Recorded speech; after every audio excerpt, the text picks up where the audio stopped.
After a series of rendezvous with Gum escorts, I'm finally taken to meet their leader.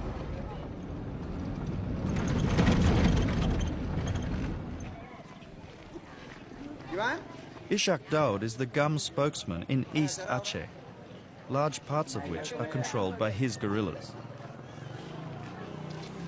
Over the years, people here have suffered some of the worst of the military's excesses, so it's not surprising that Gum receives such strong support.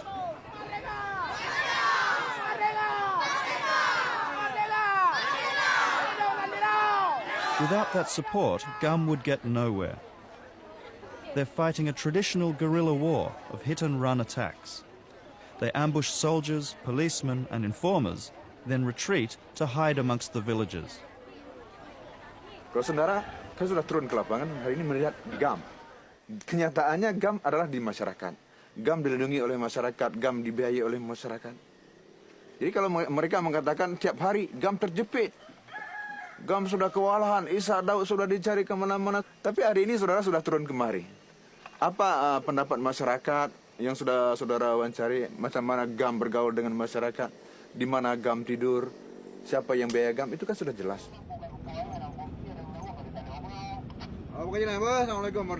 But the villagers pay a high price for that support. Ishak Daud says that after every GAM ambush, the security forces take their revenge. Houses are burned down, possessions are stolen, and people are attacked or killed. Oh, memang sering. Bukan hal yang mustahil, yang jarang, bahkan sering kejadian begitu. Kalau ada kontak senjata antara GAM dengan TNI atau SBIJ, mereka terus masyarakat jadi sasaran. Oh, gitu.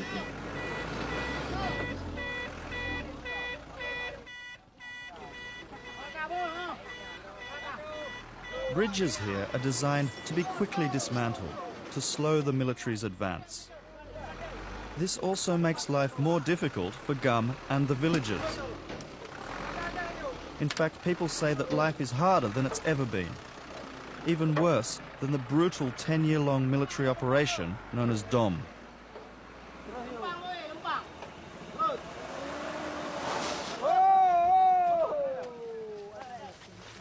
Ishak Daud is taking me to a gravesite where 9 civilians are buried. Victims, he says, of state-sponsored terror. Dom parah juga, tapi tidak pernah dibunuh satu hari dalam sekelip mata sampai 35 orang.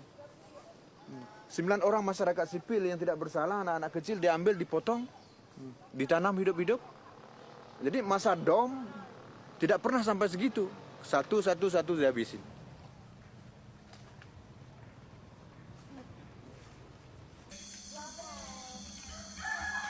The next morning, farmers are waiting for news that it's safe to tend their plots. They've not been able to go for 4 days now. The grapevine says there may still be troops around. Berperogok dengan orang itu kita mampu. Maka bahkan bukan saja di kebun-kebun yang demikian. Di sini pun petani-petani yang ada itu tidak berani masuk ke kebun. Kalau orang itu belum mendapat informasi yang jelas.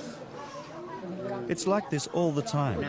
They'll only go to work if they're absolutely certain that the troops have gone.